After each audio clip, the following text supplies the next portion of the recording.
Welcome to The View, where recruitment, marketing and society comes together. Hello and welcome to The View podcast, where recruitment, people and purpose come together. My name's Neil Armstrong from TribePad, and this episode I'm chatting with Keith Rosser from the Better Hiring Institute. If you want to know how we're going to crack the $75 billion problem of broken recruitment, listen on.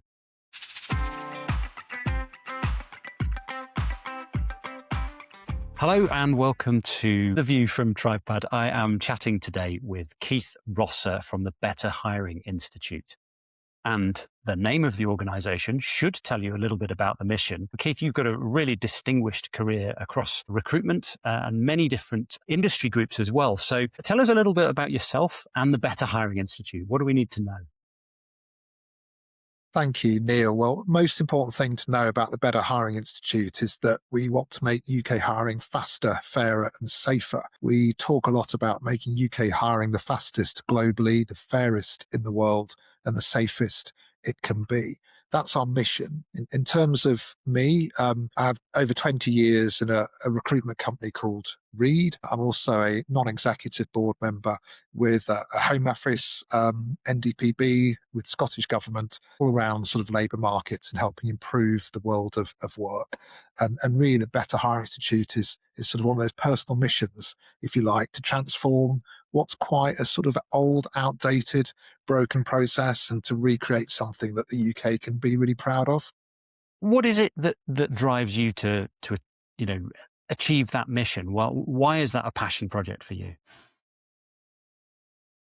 I think seeing so many stories of how hiring fails people compels me to believe there has to be something better. In my early days, I also worked, or still do work, but I started working with the Metropolitan Police and government around the amount of people that were being scammed or fallen into some sort of labour abuse. And that sort of made me think, there's real moral problems going on here. And then following that, getting involved with the Better Hiring Institute, seeing all of the fairness and inclusion issues across the board, essentially, whether it's someone who in their 50s, whether it's perhaps women, whether it's people from minority-facing backgrounds, almost everybody seems to have some sort of challenge with hiring in terms of barriers and it not being as fair as it should. And then obviously in terms of speed, people just not being able to get into work as quickly as they should. It made me sort of think, actually, it really is quite broken, and how we can create something better sort of motivates me to get up each day, if you like, and work us towards a better future. With that perspective on it, and you mentioned you're sort of 20 years in this industry. What's your take on the temperature? We often hear, hiring's broken and it's getting worse, but you've got a longer term perspective and you're perhaps not after the clickbaity headlines. What's your take on what is the temperature right now? So I actually think I think hiring's never particularly worked that well. I see some of the headlines as well that claims that hiring's now so much worse, completely broken, all these sorts of things. And I'm not entirely sure about those headlines. I think what I do know is that I'm not convinced that hiring's ever been particularly effective.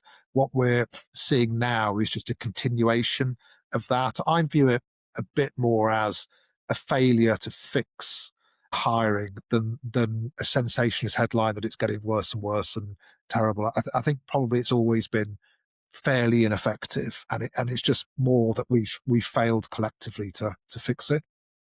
That's a really interesting perspective. And just going back to something you said a minute ago about one of the reasons why you're motivated to tackle this problem is seeing when abuses happen and candidates are taken advantage of in various different ways. And I guess employers also taken advantage of in different ways. Do you see that threat environment is different, or are the bad actors just using different tools? I'm thinking about AI and hacking, with the same bad actors always there, but we're just seeing them in a different way? So, good question. There's always been a threat. I think the threat is getting bigger, and I think we are seeing more of a threat using more tools. One of the really interesting things we did last year was with the National Crime Agency and UK Home Office. We launched the Employer's Guide on Hiring Fraud with Sir David Hampson, who's the Minister of State in Home Office. And the Hiring Fraud Guide, which is free for employers, covers a whole range of threats and problems in hiring, such as synthetic fake identities, the misuse of AI in the hiring process, even rogue state, bad actors in the process. So in particular, one that's hit the headlines the last few months are sort of North Korean workers trying to infiltrate Western companies to be able to commit cyber attacks. So in doing that work, I think what we recognized was some of this has always existed. You've always had people defrauding their qualifications. You've always had fake references as two examples. But what we're getting now is we're getting these things at scale. We've found huge numbers of organized reference houses that are genuine looking fake businesses that exist just to give dodgy references for work seekers. Wow. We're seeing, as I say, the rogue state threat actors. We're seeing organized crime even deploying technology and tools for people to use. So we're seeing basically a greater scope in terms of more bad actors, but also at a bigger scale because they're using technology such as AI. Yeah. Yeah. And that feels like a pretty bewildering landscape of things to try to get your head around as a recruiter. So is this where the Better Hiring Institute comes in then in terms of the core mission? It's certainly, excuse me, one of the areas we come in. To my faster, fairer, safer, we definitely see this under the safer pillar of what we do. How do we make hiring safer for companies, and how do we make hiring safer for work seekers? Because as you rightly said, it goes both ways. Work seekers have challenges here as well. So the Better Hiring Institute offers free advice and guidance on it. There's checklists and tools for employers to ensure that their hiring process is set up to filter out as much of these bad actors as possible. But we see our role as not just safety. We see our role also as faster and futuristic, as well as fairer and more inclusive. We're not one thing over another. We want all three in the future. Okay. And so, if we take a step back, what actually is the BHI then? For those who aren't already a member, and I know you actually already have thousands of organizations are a member. If somebody was coming across the BHI for the first time, what would you tell them? What's the pitch? So we've got an interesting backstory. We actually started as a concept between UK government and industry in the early phases of the pandemic. It was recognised by government very soon after lockdown that we needed to rethink hiring, because right then in that time in March 2020, employers couldn't hire anybody because they had to do face-to-face right-to-work checks, but nobody Yes, was of course. able to travel. There was this immediate need. We had to unlock this problem in hiring. And as we did that, we started to work with government agencies, with employers to develop what became the sort of digital solutions that got launched in January 22. The thinking expanded between industry and government. It was recognised actually this shouldn't just be about how do we address hiring for the pandemic age, but how do we actually now take that starting point and go forward into the future. So that was when the Better Hiring Institute was born. Officially and corporately, it's a brand of a community interest company. So the Modern Work Foundation is the parent, which is a social enterprise community interest company, all profits reinvested into the mission. So there's no sort of profit-making element to this. And as you mentioned earlier, we've got 15,000 members already working with us. Huge support from government and across Parliament and both the Commons and the Lords. So yeah, we were really born of the pandemic, but to address a specific problem, which then evolved into that future strategic direction for hiring. Yeah. Yeah. Okay. So sort of the official voice of recruitment industry into government, and I guess a really good route and ear of government for the recruitment industry. So that forum where people can come together and collectively drive improvement. So it sounds really good. And what's the feedback you've had so far. I mean, although the pandemic feels like a long time ago, it's actually still relatively recent in the grand scheme of things. So what have you seen achieved in that time, and what are you sort of most proud of in terms of what the BHI has done so far?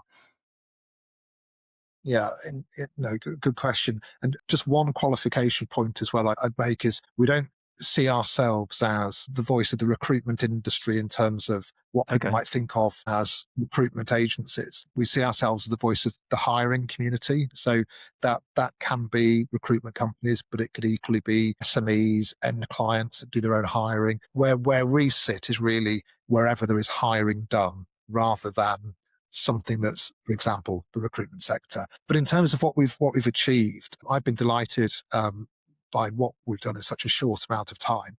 Firstly, in January 2022, we were named by ministers in the government press releases for the launch of the Digital Right to Work scheme, which launched for the first time a formal way for employers to hire people completely digitally, completely remotely. The business minister at the time, during a speech at one of the launch events, said that because of our work, by 2030, 25 million people in the UK will have found a job remotely, digitally, faster than ever before. So that was our first achievement. What we did following that was launch, firstly, the UK's first UK hiring task force. We put together a group of great people like the chief executive of CIPD, shadow ministers, MPs, peers, other industry representatives to strategically design what a future should look like. And what was born out of that was the country's first national hiring strategy, which we launched in 2025. The hiring strategy itself was launched by MPs at an event in Parliament, and the hiring strategy identified that the cost of broken hiring to the UK is £75 billion a year.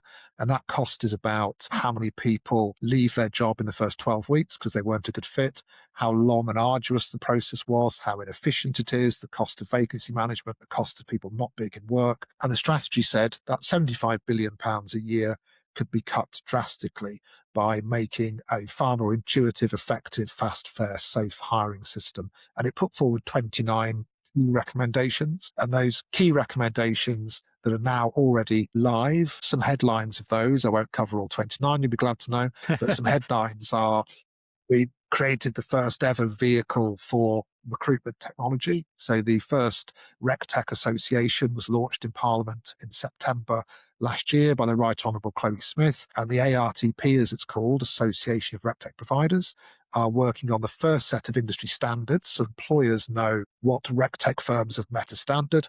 And it's also working excitingly on a blueprint for the future of hiring.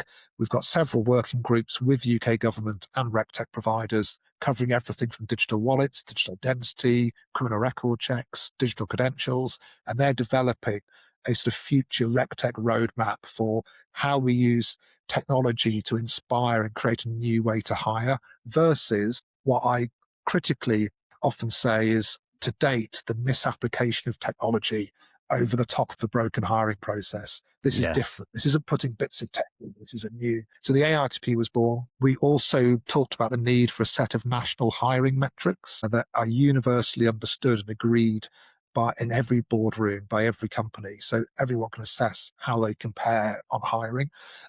Pleased to say that is shortly to launch with a partner of ours in the House of Lords in March. And then fast forward to May, and I'll finish there, we're about to launch the first Better Hirer scheme for employers that allows them to do a self-assessment against faster, fairer, safer, and then go through a journey to improve hiring. And what's really interesting is what that also is creating is what I call a set of incentivized marketplaces where the RegTech market is keen to improve because it wants to work with those employers. Those employers are keen to meet faster, fairer, safer principles and work with RegTech companies that meet a standard. And that will continue. We've got big plans to continue that work. So there's sort of a few key headlines of what we've achieved over the last few years.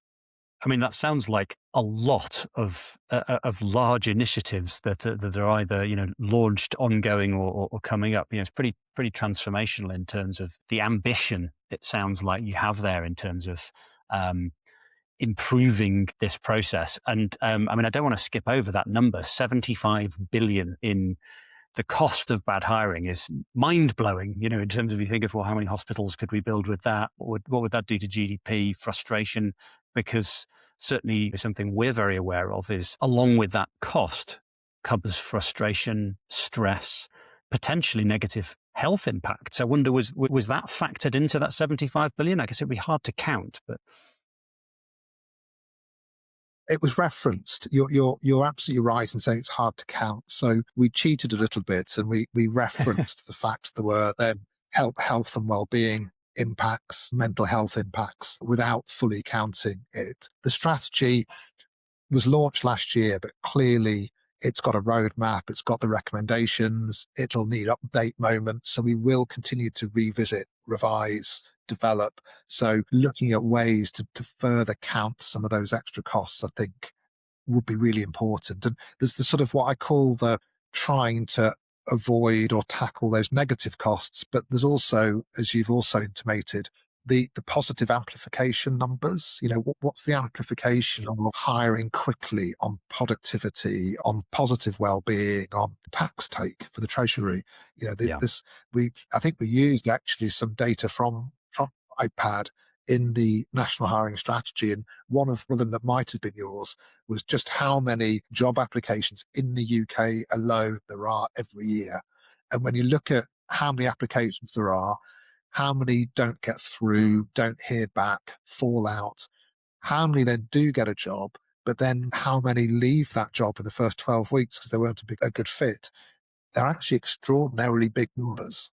Yeah, it's an incredibly inefficient process. I mean, I've got a sort of analogy of a water company. If 99% of your water leaked out of your pipe, and then every glass of water you poured, you chucked a couple of them away afterwards. I mean, it would, you just wouldn't have a business, would you? So it's a bizarre state of affairs that what is so important for people's livelihoods, their health, their wealth, their family stability, finding the right job, is subject to such a messy process. I just want to dive back into, you used the phrase misapplication of recruitment technology, or something like that. Love to dig into that, into terms of what you see that problem is, and perhaps why it's there and what we can do about it.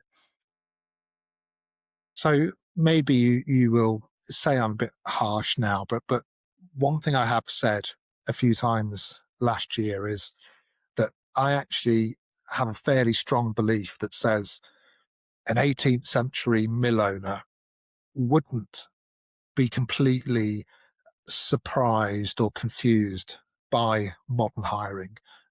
And I say that because an 18th century mill owner would have used a job advert. Okay, it would have been in a paper, not a job board, but there would have been a job advert. They will have met the applicant, done some sort of interview. Many of them were doing references, although they were sort of based on personal reputation or who knew who, rather than what we now think as a reference. And there would have been some way of selecting the person. So actually, if we travelled to today and said to that mill owner, here is the recruitment process, I think they would recognise a good part of it.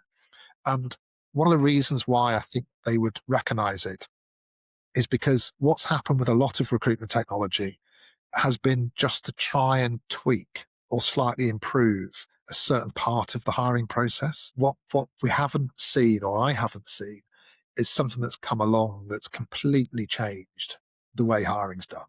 So I don't mean that technology hasn't improved referencing or hasn't made interviewing a bit easier or hasn't come up with some clever psychometric stuff to improve best fit, although I'd argue I don't think we're getting any better in terms of good fit than we were 10 years ago.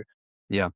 So my misapplication of technology comment is almost because what it's been doing is almost cottage industry style, trying to fix parts of a recruitment process. And all of that's really well intended and all of that's really good. But what it's not done is changed the nature of the game. It's just tweaked. And maybe you think that's unfair, but that's my broad view of sort of what's been going on. And I mean, I think I agree with that. You quite often hear that, good change management, good transformation requires people, process, and technology, and that technology on its own is never a silver bullet. If you're just automating a crap process, you've just got a fast crap process. And yeah, I like that analogy of the it hasn't changed a lot since the 18th century. It maybe looks a little whizzier, but fundamentally the little blocks on the flow chart are broadly the same, right? And in our defense, I wonder if that's why things haven't improved, because to really get it to improve, you need to do all the things you've said. You need to rewrite all the rules.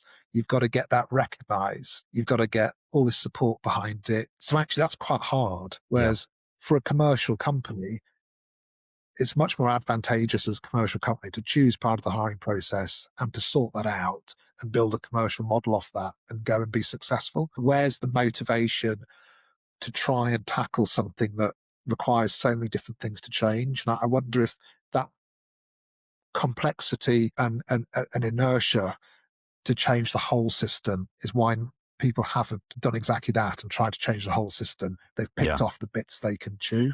yeah, yeah.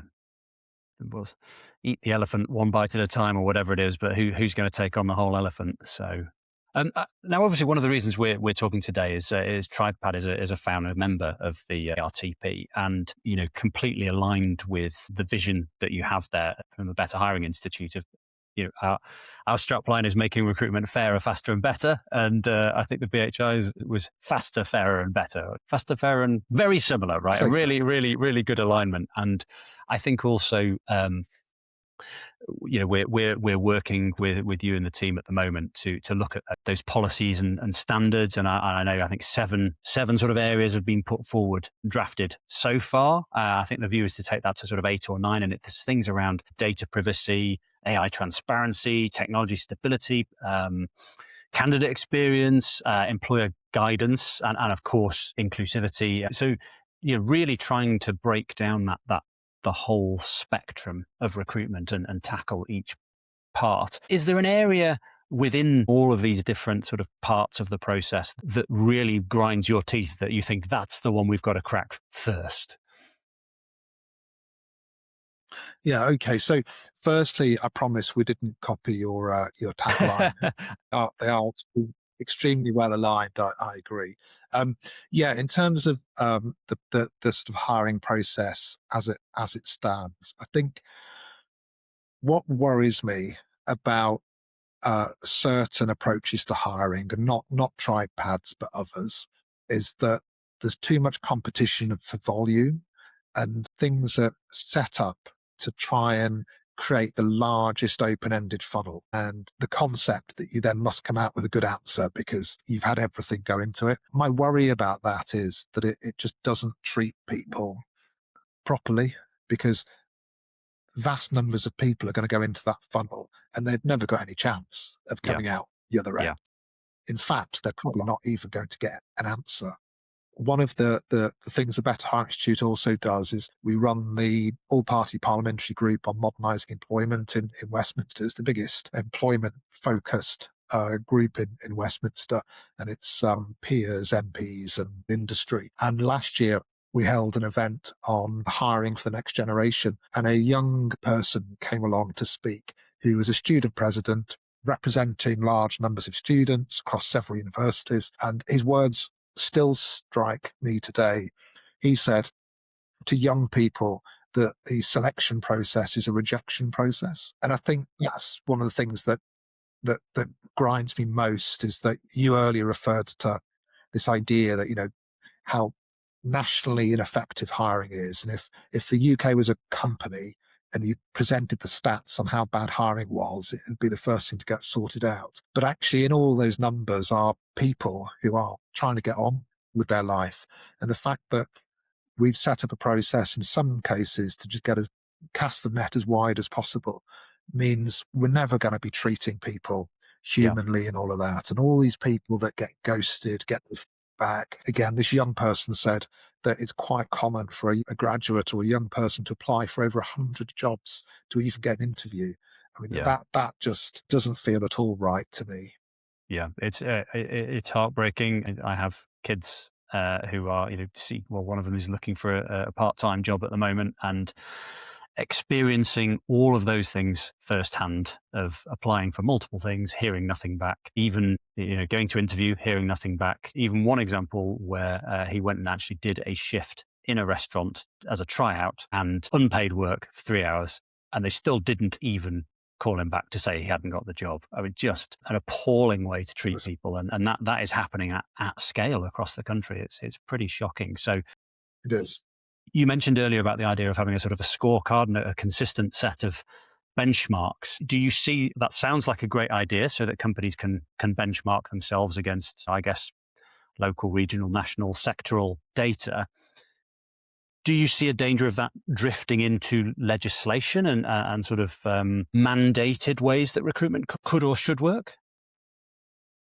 So great question. The Better Hire Institute have developed a concept we call collective regulation. And collective regulation is this idea that you bring the group being in need of a standard together with customers who have a voice, with policymakers in government, to create a collective system that is a type of scheme or system that starts with a charter, could become a certification, could become an industry standard, or words to those effect.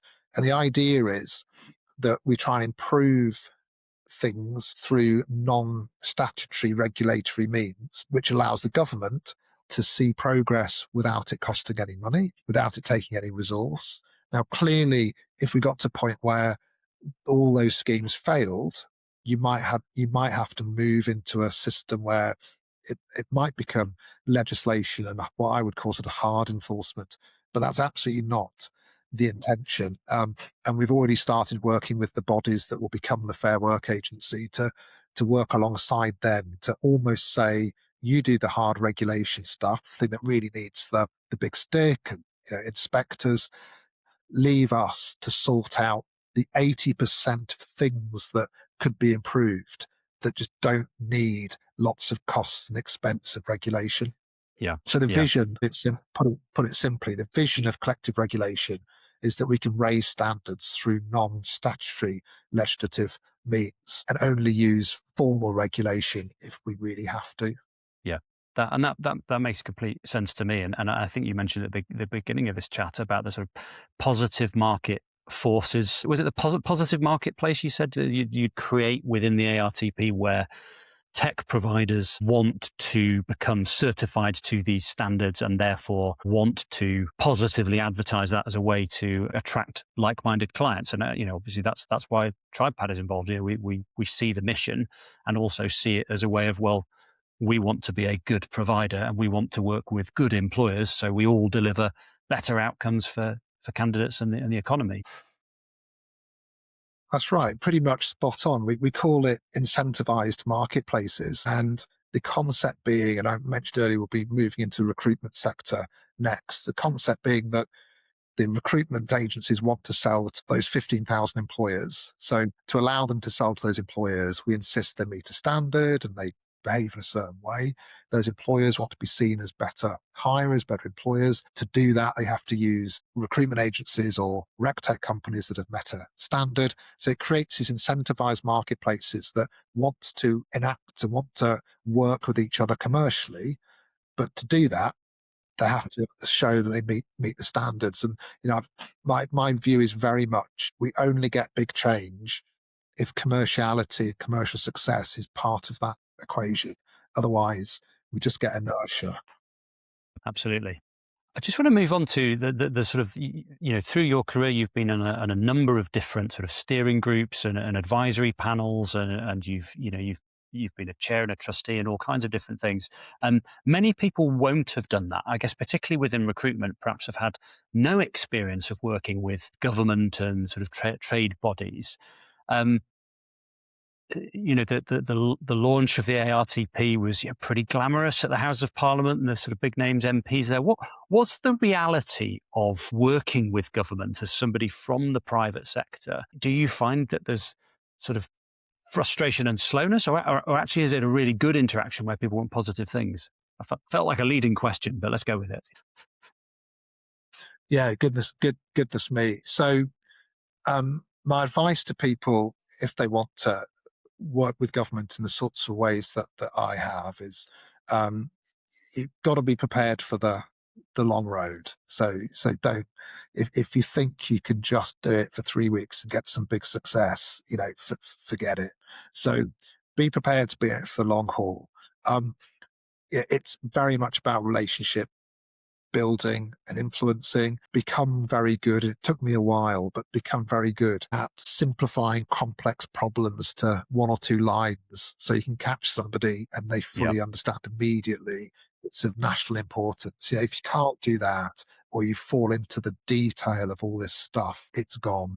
Prepare for the fact that things take time. Is to your point about frustrations, it's not a straight line, and there's lots of dead ends. You sort of have to find your way through. Like all walks of life, there are excellent MPs, there are excellent peers, there are excellent civil servants, and then some that are less so. So sort of finding the right ones is really important. What I find about government, having said all of that though, is that if they recognise someone from the private sector has got a lot to offer and has got answers, they are very open to listening. I think sometimes government's problem is that the noise can be overwhelming. So where do you look? I found over time that as I built those more lasting relationships, you tend to find doors open faster and more often. The other point I would quickly make as well is MPs and peers are great. Well, actually, I'll rephrase that. MPs, great, as are peers. But remember with MPs, they can come and go very quickly. And Yeah. it's the civil servants and the peers that are around the longest. And they're the ones that you can really develop good relationships who help open the doors of ministers and MPs. I mean, how many business ministers have we had now in the last sort of 5+ years? So you can't rely on perhaps the ones whose names are in lights, because they may not be around for the full journey. Yeah. Yeah. No, I mean, that sounds like very wise advice from somebody who's trod that path a number of times, and it sounds like you've got some battle scars there of from the dead ends. I guess, Keith, I just wanted to finish off on what is potentially a huge topic, but hopefully we could tackle it in 5 minutes. Is the impact that AI is already having for the job seeker, for the employer, and I guess for the economy as a whole. Depending on where you are on the scale of pro, anti, ambivalent, AI could be transformational for our economy, or it could be catastrophic for white collar jobs, early career roles. I wonder, well, I guess two questions. One is what do you think? What's your position? And I guess the second question would be, what do you think government thinks about it at the moment, specifically in relation to sort of recruitment and employment? Okay, so I was really pleased that in 2023, I think it was, the Better Hiring Institute worked with government on the first AI in hiring best practice, something that's now had a few iterations since. So all those years ago now, we put together a sort of full report and best practice guide for employers on the use of AI. What happened from that was that we managed to get hiring into one of the core 8 use cases that government were looking at in terms of the use of AI. So healthcare, education, hiring sat alongside those kinds of use cases, which was a great achievement. It sort of recognised how important it is. And that led us through a number of committees and groups. There was a private members bill, but that got quashed because of the early election. So it had to restart again about 18 months ago. And there was a House of Lords report last year called 8 Billion Reasons to Regulate.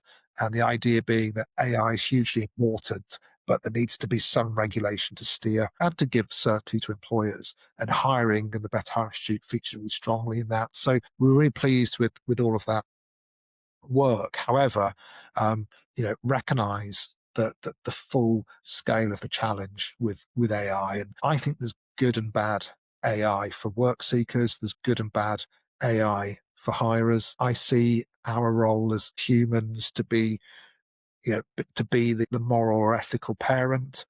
I think humans in the process are about the outcomes. AI sort of does the output and the journey, but humans need to look after the outcomes. So all of that said, I think AI could be a great enabler for work seekers to help level the playing field for people who struggle with applications. And there's personal AI Yeah.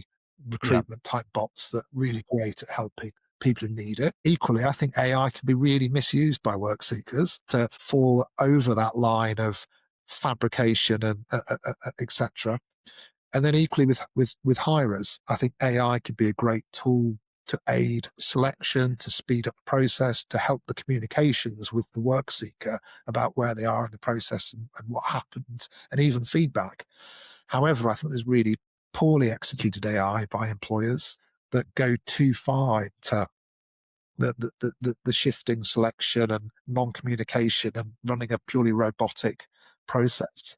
I hear some cases of AI-driven volume processes that even include an interview with a robot and all this sort of stuff. And actually, the human has no engagement with any other human until the thing ends, and they Yeah. don't even get any feedback either.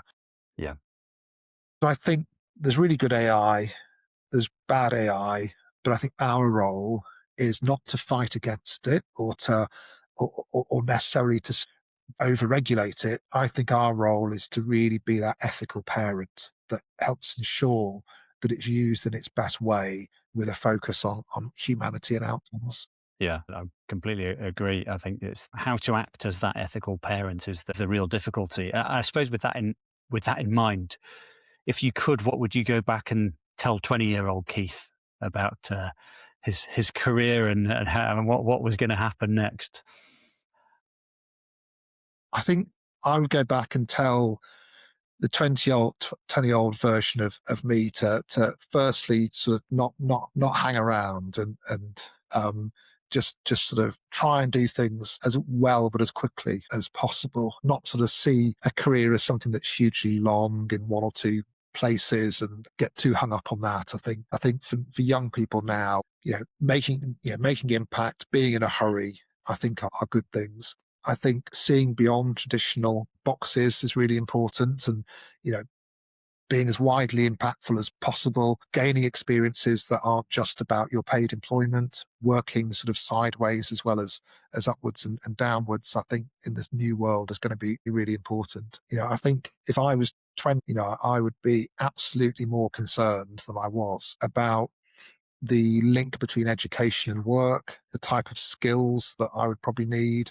I do worry that we've got a generation of young people at, at the moment that haven't been given the right skills by their education institutions for the world of work. Employers are quite quickly pivoting and looking for new things and different things and soft skills and all these good things that aren't necessarily taught. So, I'd be quite, if I were 20 now, I'd be quite concerned actually about making myself employable and not just thinking I've got a 2-1 at university and therefore I'll be fine. Yeah, yeah. So much to think about for young people coming into the world of work.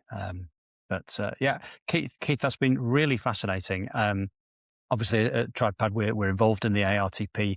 Really looking forward to seeing how that develops. The accreditation scheme for employers, for tech providers.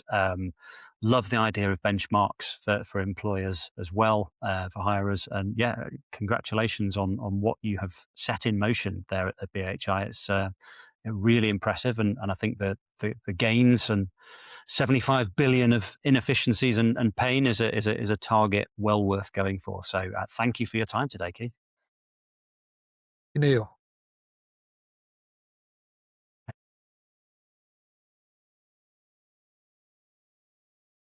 My thanks to Keith Rosser from the Better Hiring Institute, who shared some really fascinating stuff there about how government and businesses can work together to crack the problem of broken hiring, how we can tackle all that pain, particularly for young people coming into the working environment. So much to do there, so much opportunity, and so much cause for optimism. So thank you again, Keith. You can subscribe to The View at tribepad.com, and you can get notifications for all future episodes. Please share this with a friend, and we hope to see you again.